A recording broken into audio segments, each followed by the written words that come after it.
Untuk mampu menghadapi persaingan bebas pada era masyarakat ekonomi ASEAN MEA, visi dan semangat Gajah Mada harus dijiwai. Sayangnya menurut akademisi Anak Agung Suparte Jelantik, belum ada pemimpin bangsa yang memiliki semangat pengabdian seperti Gajah Mada.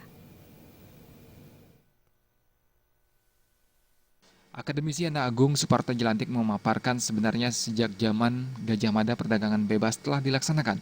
Jadi MEA bukanlah sesuatu yang baru. Anak Agung Suparte Jelantik optimis bangsa Indonesia mampu menghadapinya karena Indonesia memiliki modal yang besar dengan kekayaan budaya dan kekayaan alam yang luar biasa.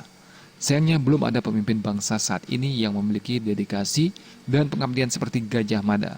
Hal inilah yang perlu diperbaiki. Gajah Mada itu jauh pemikirannya ke depan dan mengglobal. Beliau sudah melakukan suatu langkah-langkah lebar panjang untuk kepentingan bangsa ini. Makanya itulah saya berharap bagaimana generasi atau pemimpin-pemimpin Indonesia khususnya ini berpikirlah ke depan, berpikirlah bagaimana kita bisa mewarisi daripada budaya-budaya luhur, yaitu pengabdian itu. Pengabdian bagi seorang pemimpin itu adalah ngaya. Jangan kepentingannya yang didahulukan. Jangan saya kaya, jangan saya lebih berhebat daripada yang lain. Tidak. Kita akan disebut hebat kalau bangsa ini besar. Ya, bangsa ini besar barulah kita hebat.